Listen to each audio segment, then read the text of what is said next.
vision or have another print disability, which makes reading, holding a book, or turning a page difficult or impossible.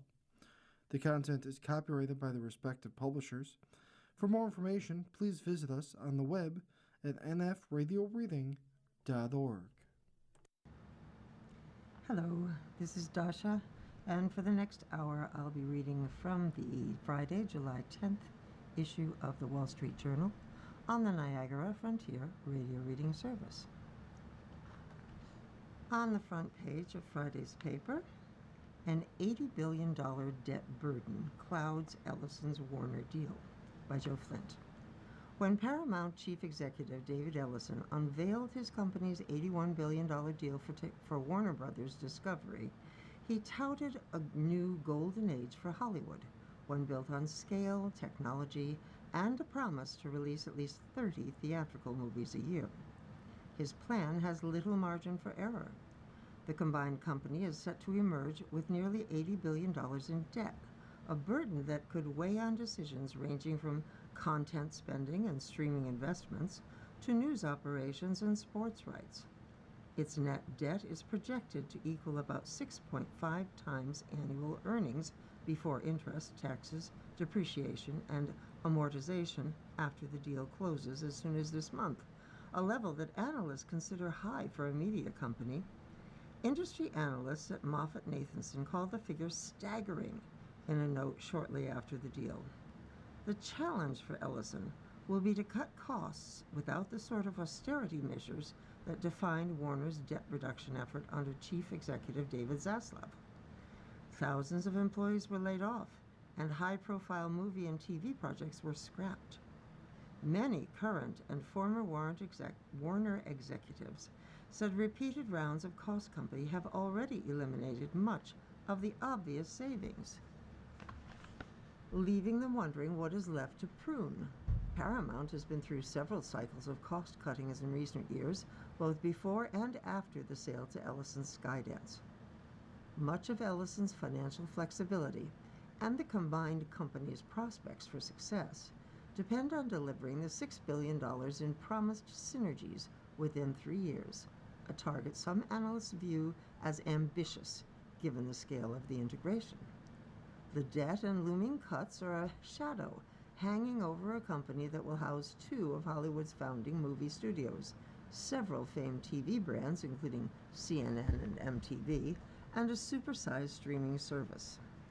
David Ellison, backed by his billionaire father, Larry Ellison, is making a huge bet on content as the entertainment and media landscape faces higher sports rights costs, a competitive streaming market, and a risky box office environment. The younger Ellison has promised that there will be no asset sales or cuts to content spending. The deal has been approved by the Justice Department, and the company is trying to get regulatory clearance in Europe. This transaction is premised on growth, not cost-cutting, Paramount said in a statement, adding, "We will be reducing debt while continuing to invest in the business and content for the long term." Paramount said that having the Ellison family as controlling owners with significant skin in the game is an advantage. Executives at Paramount said the company has increased movie production and sports rights acquisitions while approaching $3 billion in efficiencies. "This is a key advantage of a creative-first owner-operator," said Paramount, calling its strategy for the Warner deal the same proven playbook we have successfully executed at Paramount. For now, Paramount is limited in what it can do. Until the deal closes, the company has only a partial view of Warner's operations and is restricted in how deeply it can examine the business. There could be hidden landmines.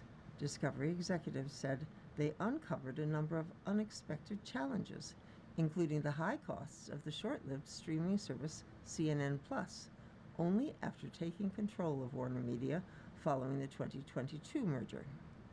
Paramount has said much of the savings will come from consolidating streaming services technology platforms and eliminating overlapping operations with Warner, a process expected to result in significant job cuts. Paramount is projecting that the combined company will generate about $69 billion in annual revenue After achieving its synergies, it expects adjusted EBITDA of about $18 billion. Paramount is projecting a content budget of more than $30 billion for the combined company at closing. Paramount has told investors it will lower the debt ratio to 3 times annual EBITDA within 3 years, which MoffettNathanson said is too optimistic in its note. The assets producing much of the cash to pay the debt are themselves under pressure. The combined company won't be relying on a stable business to pay down debt. It will be primarily relying on television networks, whose revenue continues to decline. While the combined company's network holdings, which include CNN, CBS, MTV, and Nickelodeon, still derive about $35 billion in annual revenue, the sector remains under pressure from cord cutting and ad declines. Moody's ratings estimates revenue will fall at an average annual rate of almost 10% for the foreseeable future. Ellison is betting heavily that the combination of the streaming platforms Paramount Plus and Pluto TV with Warner's HBO Max will create a more formidable streaming competitor and generate more cash. We estimate it will take at least 5 years until the streaming business earnings match the scale of TV media, Moody's said. The Fed has named leaders of Warsh's task forces by Matt Grossman and Nick Timiraos.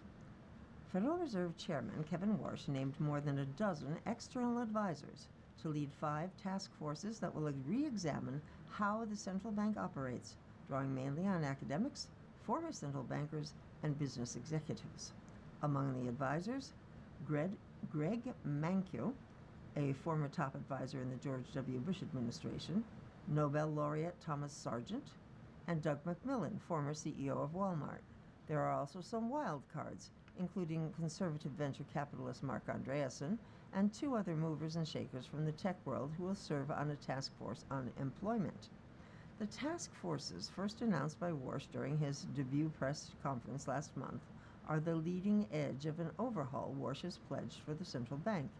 He has said his priorities include reducing the Fed's presence in financial markets, pulling back on guidance about future policy moves, and rethinking how the Fed uses statistics to understand the economy. The task forces include one each for the Fed's 2 primary responsibilities, the labor market and inflation, as well as groups dedicated to economic data, public communications, and the Fed's bond portfolio. Each will be led by 3 outside advisors. The task forces are the machinery of an ambitious bet by Warsh that he can persuade the Fed to unwind much of how it has operated since the 2008 financial crisis. Their power is only advisory. They report findings to the policy-setting Federal Open Market Committee, which is under no obligation to act on them. Past Fed chairs have tasked a handful of members of that committee to propose communications changes, though such efforts have often produced relatively incremental results. How far the effort goes to reshape the institution, rather than produce a shelf of well-argued reports, will depend on whether Warsh can bring along the Fed's governors, regional bank presidents, and career staff, some of whom built practices he wants to retire. Few of the task force members come from outside the expert class that has long driven Washington policy conversations, except for the panel on jobs and the workforce. That group will be led by Andreessen, an outspoken supporter of the second Trump administration, Chad Jones, a Stanford professor who has worked with AI powerhouse Anthropic, and a Microsoft executive, Asha Sharma, who leads the Xbox video games division. Warsh has already made communications a focus for his agenda. The Communications Task Force will be led by Peter Fisher, a former Treasury and New York Fed official, Arminio Fraga, a former head of Brazil's central bank, and Mervyn King, who ran the Bank of England for a decade. Harvard's Karen Dinan, former Fed Governor Jeremy Stein, and former Indian central bank head Raghuram Rajan will work on how the Fed should manage its multi-trillion-dollar bond holdings. Mankiw, Sargent, and William White, a former advisor at the Bank for International Settlements, will revisit how the Fed understands and responds to inflation. The Fed conducted a framework overhaul in 2020 when it adopted a strategy meant to fix the opposite problem, inflation that had run stubbornly below 2% for most of a decade. The Fed agreed to accept periods of slightly higher inflation to compensate for past shortfalls. The framework almost immediately was cast aside when inflation subsequently surged to a 4-decade high following the economic boom after the pandemic in 2021. The Fed formally scrapped the framework last year. Warsh wants a new inflation framework built for the current environment. The last task force, to be led by Macmillan, the former Walmart executive, and economists Raj Chetty and Kevin Murphy, will review how the Fed calibrates its read on economic activity in the first place. Home sales season ends on a sour note, by Nicholas G. Miller. Home sales declined in June, ending the housing market's spring season on a bad note as buyers grappled with high mortgage rates and record home prices. Sales of existing homes slid 2.4% in June over the previous month to a seasonally adjusted annual rate of 4.09 million, the National Association of Realtors said Thursday. Economists surveyed by the Wall Street Journal had forecast an increase of 0.7%.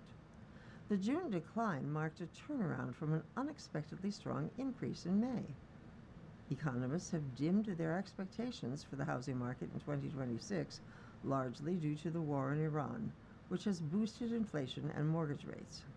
Realtor.com now expects existing home sales to reach 4.10 million for the year, down from the 4.13 million projected last December, but still up 1% over 2025. The national median existing home price in June rose to $440,600, a 1.8% increase from a year earlier, NAR said. The back and forth in monthly home sales activity, driven by mild fluctuations in mortgage rates, shows how sensitive home buyers are to affordability conditions, said Lawrence Yudin, NAR's chief economist. The housing market has been mired in a years-long slump, with the rise in mortgage rates in 2022 putting an end to a pandemic-era buying spree. Mortgage rates briefly fell below 6% at the beginning of 2026, sparking hope for a housing resurgence. But after the war in Iran began, rates surged and have remained volatile since. Last week, 30-year fixed mortgage rates averaged 6.43%, according to Freddie Mac. Many homeowners locked into low rates from years ago have opted to stay put to maintain their rates, which has weighed on available inventory. This has contributed to rising prices, making it harder for would-be first-time homebuyers to crack into the market. Weak sentiment among Americans about the economy has also weighed on their willingness to undertake large purchases. Despite June's decline, there are signs of improvement since last year. June sales were 2.8% higher than a year ago, for example. Inventory has improved, and NAR noted that wage gains are rising faster than home prices. Pent-up demand has also helped some, even while mortgage rates remain elevated. Still, it remains a challenging market for many renters who would like to become homeowners. Jason DeLeon and his wife, currently renting in Jersey City, New Jersey, have been looking for their first house for about 3 years, but haven't found something they like in their budget. You're walking into a $6,000 a month mortgage plus whatever costs you're going to have to need to spend on top of it to bring the house up to whatever you want it to be, he said. Rent is cheaper. It doesn't make sense for me to buy it. Plus, DeLeon, who works in banking, is somewhat concerned about the job market. Even though I have stable employment, I do worry about it going forward. The DeLeons expect to continue looking for homes cautiously over the coming months. We're ready to move when the right opportunity is there. So for the next year and change, we'll be looking, he said. I'm not in a rush to make the largest financial decision in both of our lives. News Corp, owner of the Journal, operates Realtor.com under license from NAR. You are listening to a reading of articles and features from the Wall Street Journal on the Niagara Frontier Radio Reading Service. In U.S. news, the office conversion boom has dealt a setback. Developers expect costs to rise after the New York City building showed structural faults, by Rebecca Picciotto and Lilybell Poling. A day after structural damage imperiled the largest planned office-to-residential conversion in the U.S., investors and lenders said they are reconsidering commitments to real estate projects. Developer Michael Pestronk in Philadelphia had just finished pitching investors on a slate of new real estate conversion projects Tuesday when he noticed 5 missed calls. The project at the former Pfizer headquarters in Midtown Manhattan was at risk of partial collapse, he learned. Pestronk, whose company, Post Brothers, is leading a conversion in Washington, D.C., cursed as he absorbed the news. An incident like this can certainly cut off investors and lenders from conversions, he said. The past half-decade has been a boom time for office-to-residential conversions. At the start of this year, about 90,300 units from office-to-apartment conversions were in the pipeline across the U.S., up 28% from a year earlier, according to the apartment search website Rent Cafe. New York City leads with 16,358 office-to-apartments in various stages of development, nearly double compared with the year before. Private developers see conversions as a way to limit the costs of building from scratch. Public officials like the win-win. It addresses their housing shortages and the overhang of empty office space plaguing downtowns. Now, some lenders are starting to reconsider. Oh, it's going to make everyone a little bit more conservative, said Paul Rahimian, chief executive of Parkview Financial, a real estate lender that has financed office-to-residential and hotel-to-residential projects. Maybe we do the easy ones, but let's not do the super complex ones. The Manhattan building is now stable and hasn't shown any new movement, city officials said Wednesday.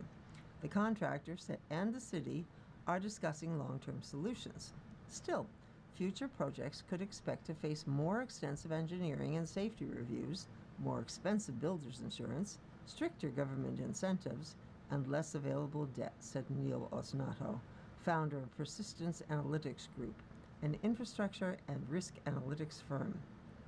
The Pfizer building incident should force developers, investors, lenders, insurers, and public officials to reprice office-to-residential conversion risk, he said. The economics of conversion may change.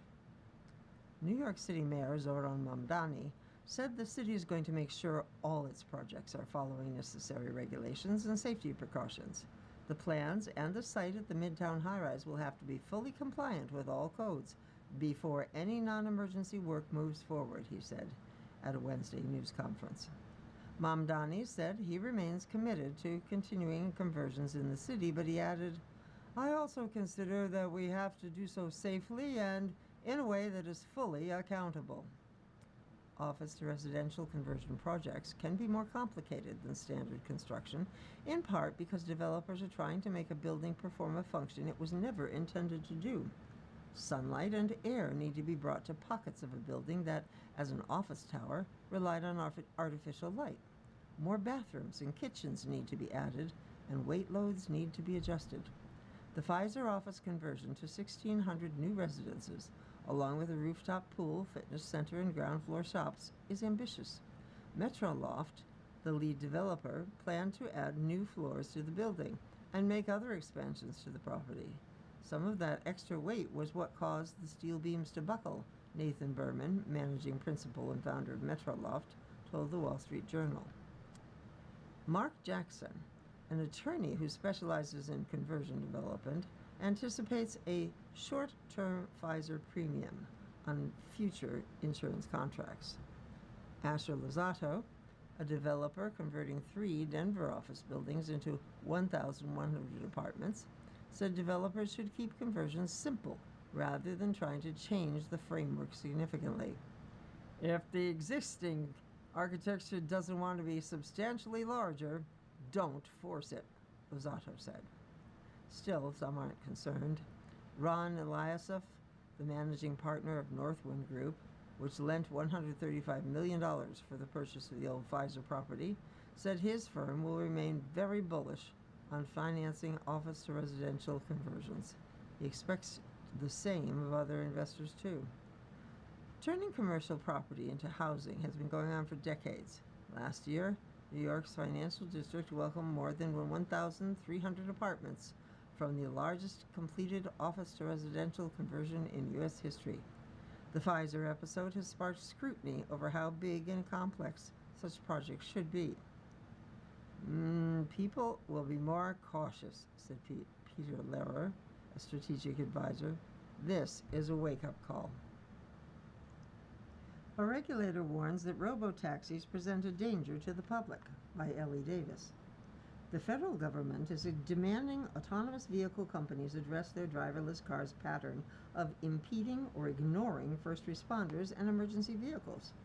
The National Highway Traffic Safety Administration has documented incidents of autonomous vehicles driving into active emergency scenes and blocking the paths of ambulances and firefighters. Autonomous vehicles have also failed to recognize traffic cones, flashing lights, and other safety issues such as smoke and fire, according to a Wednesday letter from NHTSA Administrator Jonathan Morrison. An AV that cannot safely interact with first responders is a danger to the general public, Morrison wrote. Every second matters when law enforcement officers, firefighters, or paramedics are answering a call.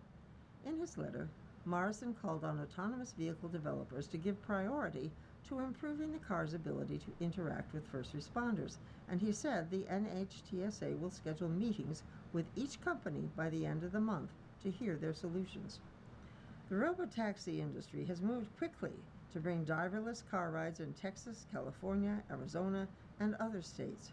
Alphabet-owned Waymo has become the early leader with a fleet of nearly 4,000 vehicles. Waymo offers driverless rides in 11 cities. This week it announced plans to expand the service to Denver, Las Vegas, San Diego, and Tampa. Amazon's ZooX and Tesla's robotaxi service are also working to catch up. Goldman Sachs predicts that by 2030, the total fleet of commercial robotaxis in the U.S. will reach 62,800 cars in a nearly $19 billion market. The Trump administration has sought to advance autonomous vehicles in the U.S., including working on streamlining regulations. Without federal standards, individual states have been largely on their own to regulate how first responders interact with AVs. Some states, including California and Arizona, require robotaxi companies to create law enforcement interaction protocols before they can offer driver-free rides. In his letter, Morrison said the vehicles have the potential to reduce roadway fatalities and help disabled Americans travel. At the same time, he stressed the need for the vehicles to be held to the same standard as human drivers in responding to law enforcement. Public trust on our roads is earned, not given, he wrote. Looking at the opinion pages in Review and Outlook, how Trump's tariffs really, quote-unquote, work. President Trump is grasping for good economic news to rescue his underwater job approval rating, so it's not surprising that he's hailing Toyota's announcement Tuesday that it will expand truck production in Texas. This is a deflection from the dismal reality that his border taxes are raising costs and have failed to usher in a manufacturing renaissance. Toyota said it plans to invest $3.6 billion, adding a second assembly line at a new San Antonio facility to produce its Tacoma truck and will create 2,000 jobs. The Japanese automaker currently produces the Tacoma in Texas and Mexico, so it will be shifting production from south of the border. Music to Mr. Trump's protectionist ears. Toyota is moving from Mexico to the United States. Texas, a really big deal. Tariffs at work, the president wrote on social media. Sorry to curb the enthusiasm, but Toyota may have made the decision for business reasons unrelated to his tariffs. The Japanese carmaker's press release lavished praise on Texas's pro-business environment and included statements from the state's political leaders. Attorney General Ken Paxton accepted. No mention of Mr. Trump or his tariffs. Toyota says the new plant will provide flexibility from advanced manufacturing technologies, which may offset the relatively high labor costs in Texas. But the president is right that his tariffs are at work in destroying U.S. jobs and raising prices. The U.S. has lost some 75,000 manufacturing jobs since January 2025, including 25,900 in motor vehicle and parts production. Manufacturing jobs have been declining since early 2023, so not all of these job losses stem from Mr. Trump's border taxes. Some auto job losses are probably an overhang from the electric vehicle fiasco. Still, there's no question his tariffs are raising costs for U.S. manufacturers. At the same time, foreign retaliation has hurt America's farmers and depressed purchases of agricultural equipment. A slowdown in trade has also dented demand for semi-trucks. Mr. Trump's Section 232 national security tariffs on autos and parts have cost $35.2 billion through April of this year, and his steel and aluminum tariffs another $17.5 billion, according to U.S. government data.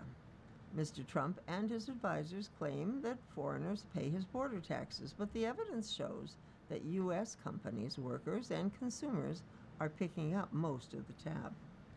The Anderson Economic Group estimates that auto tariffs on Canada and Mexico alone added about $1,600 to the cost of each car made in the U.S. last year.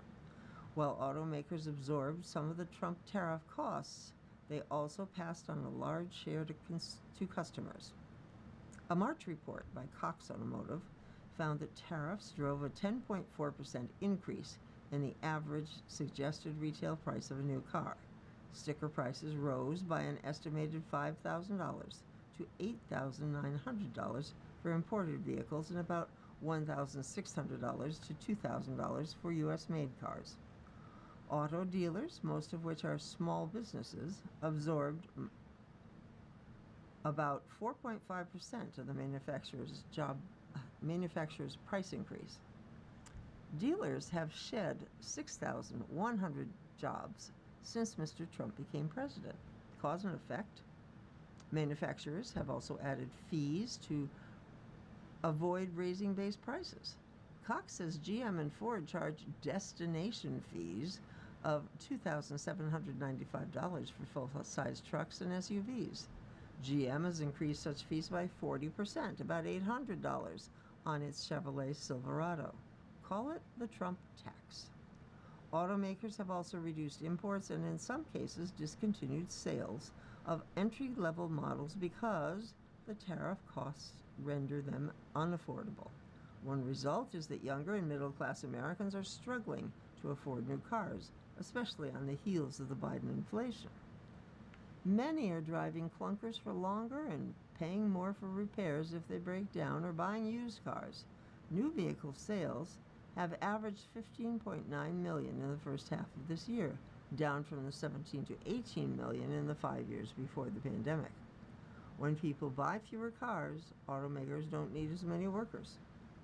The uncertainty hanging over the extension of the U.S.-Mexico-Canada trade agreement is delaying some investments since businesses don't know what the trade rules or tariffs will be in a few years, or even tomorrow with Mr. Trump. His trade oscillations and border taxes are a major reason the economy hasn't performed as well as during his first term, and why Americans are so unhappy. One of the letters on the opinion page is from Peter Coffey of Madison, Connecticut, Why the Founders Weren't Afraid of Lobbyists. Lisa Finley's column, Did the Supreme Court Steal the Midterm Elections? Life Science, July 6th, closes with a compelling but often overlooked point. The growth of lobbying is directly correlated with the growth of government. As law, policy, and regulation have penetrated deeper into every facet of life, the First Amendment right to petition the government for the redress of grievances has become of utmost importance. What citizen would waste his time or money on lobbying if not for the direct effect of that government on his life, liberty, and pursuit of happiness? What business would commit resources that might otherwise fund innovation or reward workers, if not for the effect of government on the fate of that business? Calls for socialism reinforce the incentive for lobbying, as Ms. Finley suggests. But even now, those who show disdain at the money spent on lobbying must confront the reality that a government that impinges on nearly every aspect of life is the driving force for efforts to influence policy. The solution is simple: the smaller government the founders envisioned. You're listening to a reading of the articles and features from the Wall Street Journal on the Niagara Frontier Radio Reading Service. Looking now at the business section, heard on the street. Tobacco stocks are coming in from the cold. Investors are taking a closer look at companies as they shift away from cigarettes. The taboo against owning cigarette stocks hasn't gone away, but new gray areas are emerging. Companies that make a big share of their sales from smoke-free products like vapes appear to be rejoining polite society and are getting a boost to their stock market valuations as a result. Philip Morris International is already in this camp, and British American Tobacco might be on its way. Investors who bought BAT shares 2 years ago have roughly doubled their money, a better run than the Magnificent Seven. All tobacco stocks have done well over the period, including Marlboro's U.S. maker Altria Group, which is up more than 50%. The second Trump administration is friendlier to the tobacco industry than the Biden White House, and even the first Trump administration. This has eased some of the regulatory risk that has clobbered tobacco shares since the U.S. Food and Drug Administration threatened a major crackdown on cigarettes back in 2017. Tobacco companies have also cut checks to the MAGA Incorporated Super Political Action Committee to try and fix some of the industry's long-standing bugbears. BAT could be a big winner from recent changes to how the FDA will police smokeless nicotine products in future. The regulator issued guidance that effectively allows manufacturers to sell new vapes or oral nicotine pouches while their pre-market tobacco product application, or PMTA, a request to sell a new nicotine or tobacco product in the U.S., is being reviewed. Previously, companies had to wait until their PMTA was approved before they could sell a new product, which could take years. This has made it difficult to capture consumers who are switching from cigarettes to smoke-free nicotine products and allowed illegal products to fill the void. According to Jeffries, more than 2/3 of vape products in the U.S. are illicit, most of them imported from China. The new guidance is controversial from a public health perspective, but will help tobacco companies expand their smoke-free businesses. This is important if they're to offset the long-term decline in U.S. smoking rates. The number of cigarettes sold in North America has fallen by 1/3 since 2020, according to Jeffries analysts. So far, tobacco companies have been able to keep revenue steady by raising prices. This won't last forever, as the pool of smokers is shrinking fast. Another upside of having smoke-free products is luring back institutional investors who had dumped the stocks for ethical reasons.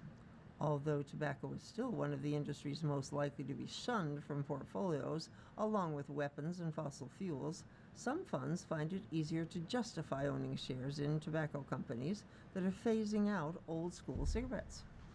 PMI generated 41% of its sales from non-combustible products in 2025, which makes it the market leader in smoke-free products. Its biggest smokeless brand is IQOS heated tobacco sticks, which hasn't been fully rolled out in the U.S. yet, but is popular in Japan and Europe. PMI doesn't sell any cigarettes in the U.S. Its main brand in the American market is Zyn oral nicotine pouches. The company's shares change hands for 21 times expected earnings, a 70% premium to Altria and BAT. BAT made nearly 1/5 of its global revenue from smokeless products last year, including Vuse e-cigarettes and Velo oral nicotine pouches. Based on what happened to PMI, this is the level where valuations begin to diverge. PMI's smoke-free sales reached 19% in 2019, which was the first year the stock began to trade at a significant premium to rivals. BAT plans to make around half its sale from smokeless products by 2035. To get there, it needs to win back U.S. vapors from illicit brands. The FDA's new rules mean that BAT can release its newest version of Vue's e-cigarettes rather than be forced to compete with an old generation. The company already owns the fastest growing oral nicotine pouch in the U.S., Velo Plus. U.S. consumers are gravitating toward moist pouches like Velo Plus instead of Zyn, which is dry. This helped BAT more than double its share of the U.S. oral nicotine pouch market to 16.2% in 2025 from 6.7% in 2024, Jeffrey's data shows. Because of the new FDA guidance, PMI recently launched its own moist version of Zyn in the U.S. Income and value investors have traditionally been the least squeamish about owning tobacco shares. They are attracted by the industry's hefty dividends and cheap valuations. But tobacco stocks are among the few consumer staples companies that are turning out decent growth these days. Alcohol and packaged food giants are struggling with stagnant sales. This is causing a wider group of investors to take another look at tobacco. In 2025, 60% of investors excluded tobacco stocks from their portfolios, down from 66% a year earlier. Data from the U.S. Sustainable Investing Forum survey shows. The merits of switching to vaping are debated, but most experts agree it's preferable to smoking cigarettes.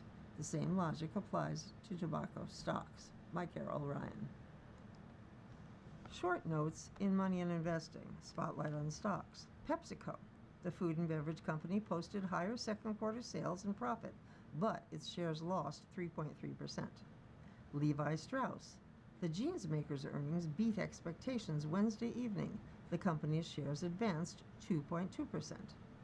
AstraZeneca and Ionis Pharmaceuticals, shares in the pharmaceutical companies dropped after their heart disease treatment failed to meet its main target in a late-stage trial. Ionis shares declined 24%, while AstraZeneca's shares lost 6.2%. Costco wholesale, the stock decreased 4.2% after it reported June sales figures that grew slightly less than the previous month. June sales rose 10.6%, the retailer said, down from 13.7% in May. Friday's events on markets, SK Hynix's U.S.-listed shares start trading on the NASDAQ. In economic data, world agricultural supply and demand estimates. Earnings expected, Delta Airlines, Hyatt Hotels. SpaceX Bonds has had a rough week. SpaceX Bonds spreads widen relative to Treasuries for the fourth trading day in a row on Thursday, according to Market Access. SpaceX sold the $25 billion of debt due in 2036 at a 1.4 percentage point spread to Treasuries shortly after it went to public in June. The securities are now yielding 1.7 percentage points more than Treasury bonds. Prices fall as yields rise. In a report last month, credit sites analysts attributed the lackluster performance to, quote, fatigue on heavy AI issuance, the roller coaster ride of SpaceX's stock, and high allocations to fast money clients looking to flip, by Heather Gilliers. Shares in software companies dropped after a Salesforce downgrade. KeyBank analysts downgraded their recommendation from overweight to sector weight and wrote that feedback from customers at Salesforce events, quote, has been consistent in two ways. One, customers' data is not in order to do meaningful AI work, and two, Agentforce as a product just isn't there, end quote. Ouch. Keep Calm and Carry On by Caitlin McCabe. Our base case is that cooler heads will prevail and both the U.S. and Iran will go back to the negotiating table, says Muhit Kamar, who runs interest rate strategies at Jeffrey. Kumar noted that the bank isn't changing its call on interest rates or risky assets. We still retain our long position in front-end rates, he said, which is essentially a bet that short-term government bond yields will fall. We are still long U.S. tech, but have diversified our portfolio in recent weeks by adding Asia and Europe, he added. On this day in history, In 1986, People Express, the upstart discount airline, rejected a takeover offer from hated Frank Lorenzo's Texas Air. Instead, People Express sold its Frontier Airlines division to United, resolving to remain independent. The move, said Chairman Donald Burr, strengthens substantially our financial position and flexibility. 2 months later, on the verge of bankruptcy, People Express sold out to Texas Air for roughly half the price it could have gotten in July. In technology, data hub boom lifts air freight demand. By Liz Young. Bulky server racks and wafer-thin semiconductors needed for the artificial intelligence build-out are taking up space in cargo planes once occupied by packages of low-price apparel and knickknacks. Companies are paying a premium to fly in supplies from Asia rather than wait for the slower, cheaper ocean transport to fuel the rapid pace of data center construction across the U.S. The demand is pushing up air freight volumes when higher U.S. tariffs are eating into the market for cheap e-commerce packages that flooded freight networks over the past several years.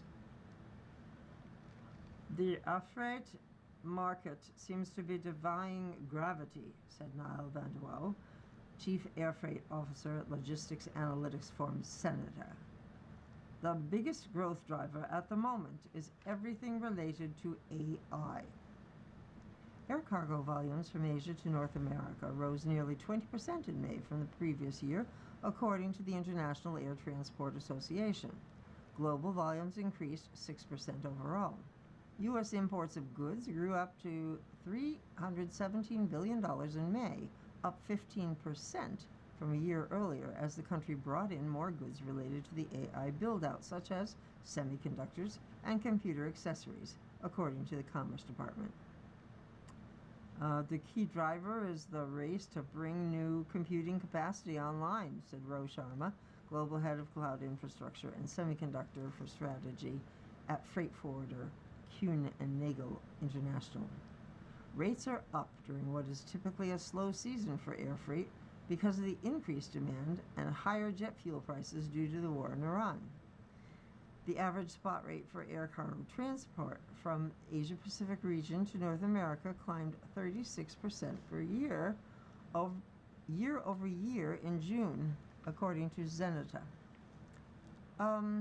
We continue to see elevated rates out of Asia, driven by sustained demand for technology-related shipments, said Amanda Rasmussen, Chief Commercial Officer for DHL Global Forwarding, part of DHL Group. Logistics operators beyond air freight providers have benefited from the race to set up the infrastructure to power AI tools. Warehousing and third-party logistics providers, including DHL, are working with the world's biggest cloud service companies, known as hyperscalers, as well as equipment makers and other suppliers. Shipments of needed components have helped boost spot rates for flatbed trucks coming out of a years-long freight downturn. For air carriers, the demand to ship data center-related goods marks a significant shift. In 2023 and 2024, planes brought millions of packages of bargain-priced merchandise into the United States from e-commerce sellers such as Shein and Temu. These merchants were among companies that had for years used a U.S. trade provision known as de minimis to ship orders of $800 or less directly to American consumers from overseas duty-free. President Trump last year suspended the de minimis provision, requiring duties to be paid on most low-value parcels. Zenita's Van de Wouw said that change, coupled with the European Union's removal of a similar tariff exemption, has slowed what had been growing numbers of e-commerce shipments. E-commerce is stalling. That was the single largest growth pillar of air freight, said Van de Wouw. We still have a lot of hungry customers interested in low-priced goods that didn't go away, but the growth disappeared. Transporting goods for data centers comes with its own set of challenges. Bulky items such as server racks have to be transported in freighters built for large shipments, unlike small, soft-sided e-commerce packages that can travel in the bellies of passenger planes. freighter aircraft are not as common as passenger aircraft, said Stefan Kricken, head of air freight for Danish freight forwarder DSV. If data center demand continues to grow, it's going to put a strain on the availability of such capacity, he said. You are listening to a reading of articles and features from the Wall Street Journal on the Niagara Frontier radio reading service. Africa's richest man reaps big win from Iran war by Alexandra Wexler. There's a surprise winner from the Iran war, Africa's richest man. Nigerian industrialist Aliko Dangote went through hell building a $20 billion oil refinery that was plagued by decades of delays and cost overruns that doubled the tab for the project. Now, the commodities tycoon is reaping the benefits. The huge refinery reached full capacity in February, just in time to supply the world with diesel, jet fuel, and gasoline that doesn't need to pass through the Strait of Hormuz. Surging demand for refined petroleum products has boosted Dangote's wealth by some $4.86 billion since the start of the war, according to the Bloomberg Billionaires Index, bringing his net worth to around $34.8 billion.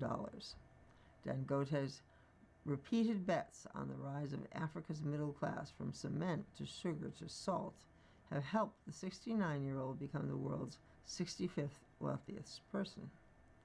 The refinery's output of gasoline, diesel, and jet fuel have all risen more than 70% this year. Dangote is a big winner in the Middle East, said David Omojolomolo, Africa economist at Capital Economics. It's just really great timing, and that it's up and running now.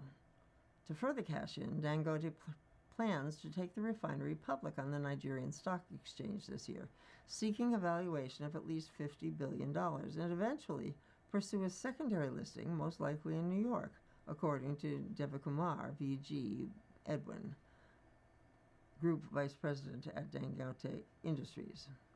Dangote is also set to invest $28 billion or so in expanding the refinery outside of Lagos and building another facility in Kenya, Edwin said. The moves show how a huge energy shock stemming from the Iran war is benefiting suppliers unaffected by the disruption in the Middle East. Rising demand for Nigeria's crude and refined products has boosted the country's wider economy, supporting its currency and limiting rising gasoline prices. The conflict has been a particular boon for Dangote, whose refinery is by far the largest in Africa. The billionaire built the sprawling facility to address an issue that has long vexed Nigeria. The West African nation is a major oil producer, but exports almost all its crude to be refined abroad. It means that despite its rich natural resources, the country is reliant on costly fuel imports. To fix that, Dangote returned to the playbook that earned him his fortune. He was Nigeria's largest sugar importer before he went to manufacturing in the 1990s, turning the country into an exporter. He then repeated the feat with cement. Dangote Petroleum Refinery began producing in 2024, and the business has now been turbocharged by the war. Demand for its products has surged from across sub-Saharan Africa this year, while jet fuel exports to Europe have increased, Edwin said. The Dangote refinery has been the world's largest exporter of jet fuel since April, according to S&P Global Energy Commodities at Sea, supported by higher production that runs at the facility. To meet booming demand, Dangote now plans to double the refinery's capacity to 1.4 million barrels a day by 2028, an expansion that Edwin expects to cost about $13 billion. Dangote is also working on building another refinery in Lamu, a pristine archipelago off the coast of Kenya. The Lamu project, which includes construction of a port, is expected to take about 3 years and cost about $15 billion, Edwin said. The company has selected a site and is ready to start design work, he said. One major challenge for Dangote is securing enough local oil to feed the huge refinery. Nigeria's state oil company, NNPC, hasn't been able to deliver even close to what the Dangote requires. That is because the government needs to sell crude to overseas buyers to service oil-backed loans and fulfill long-term export contracts. Nigeria has been pushing to increase its oil output to feed more domestic crude into Dangote's refinery, but progress has been slow. Domestic oil production needs to increase for Dangote's expansion to truly bear fruit, said Wendon Berger, senior economist at Oxford Economists Africa. Otherwise, the behemoth facility would need to rely on oil or imports. Another challenge for Dangote is cultivating more customers. To that end, the company plans to buy its own ships to cut transport costs, set up a distribution hub in Namibia to better supply southern Africa, and build a 1,500-mile-plus pipeline to pump its products to landlocked countries such as Zimbabwe, Botswana, and Zambia. With this huge volume, the challenge will be distribution, said Edwin. Back to front page news. U.S. biotechs step up secrecy to beat Chinese drug copycats, by Xavier Martinez. Steve Potts develops medicines for hard-to-treat cancers. Don't ask what exactly he's working on. If word gets out, he fears a Chinese company could beat him to market. Potts' company, whose team shepherded 13 drugs through Food and Drug Administration approval, is one of a growing number of biotechs going to extreme lengths to stay secret. He won't pitch venture capital firms. He hasn't presented at academic conferences. The company, Breakthrough Medicine, is taking money only from a handful of trusted, high-net-worth individuals and universities. For decades, young biotechs broadcast their science to attract investment. Today, more are going dark to keep rivals, many of which are in China, from replicating their research and doing studies in humans faster than they can. You have to be much more thoughtful with how much you're talking about what you're working on, Potts said. Today, when a drug company publishes a successful trial at a major conference, they run the risk that a firm in China replicates their work, launching competing trials using the same science. Research in China can, in some cases, move twice as fast and cost half as much as within the U.S. That has allowed Chinese biotechs to become a bigger threat to the U.S. industry and has caused drug makers big and small to rethink how much information they share about promising new science. The number of early-stage trials run in China in 2025 was about 5 times as high as a decade prior, while the number of similar trials run in the U.S. stagnated, according to life sciences firm Norstella. The number of so-called fast follower drugs from China shows no sign of slowing, growing by a factor of 15 from 2015 to 2025, according to Norstella. Fast followership is a real concern, said Priya Singhal, Biogen's head of development. They've really gotten very good with pretty well-known targets in bettering them, in really getting more precise. Even larger companies, such as Biogen, are vigilant to protect their science. Biogen doesn't share any proprietary information during clinical trials beyond what's required by Chinese regulators with its outside partners. For smaller biotechs, the fast followership dynamic creates a paradox. Pitching dozens of investors the traditional path to funding spreads proprietary science to exactly the audience that can leak it. Staying secret limits companies to small private capital pools that are hard to access without connections. We used to get by in an imperfect system because the venture world would capitalize a good idea, said Karen Knudsen, chief executive of Parker Institute for Cancer Immunotherapy. But now, instead of wanting to see a promising idea before studies begin, she said, investors want to see proof that a drug might work in patients, which is easier to get from China, where trials move faster. That led bigger companies to buy some of that science from China. Big drug company executives said they are considering doing deals for early-stage drugs from China more than ever before. Congress is trying to choke off some of the investment U.S. companies are making in Chinese firms.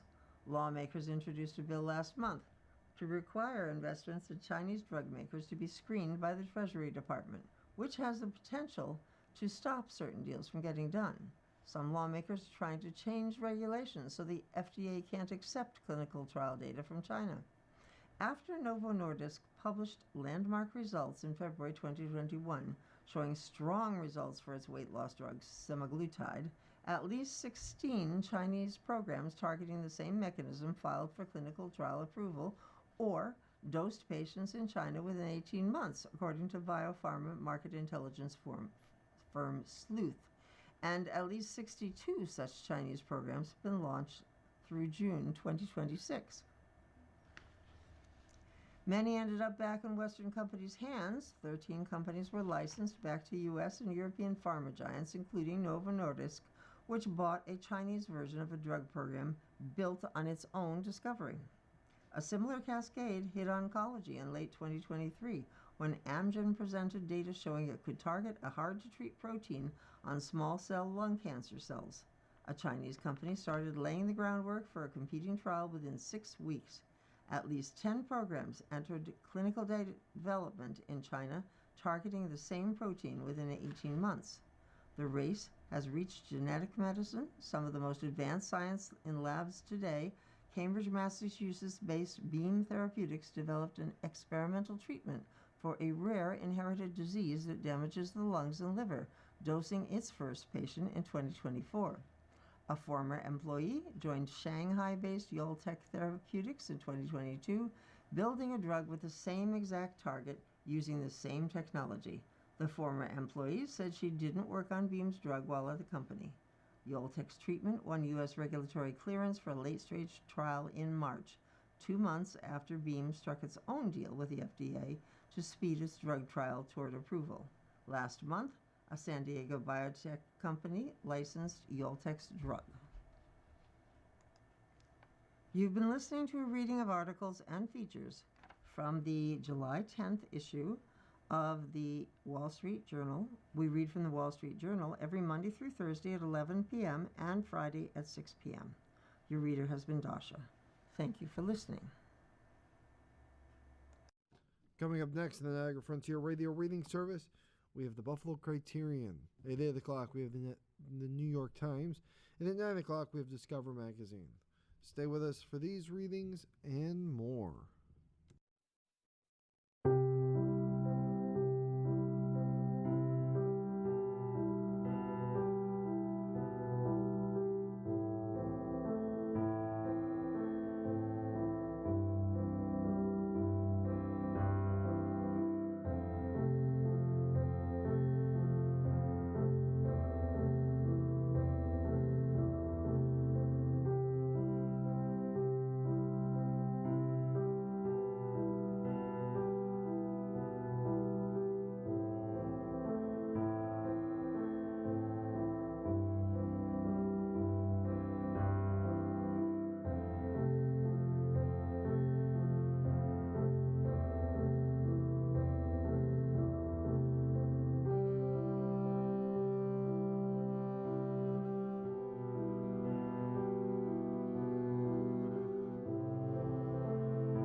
following program is intended for listeners who are blind, have low vision, or have another print disability.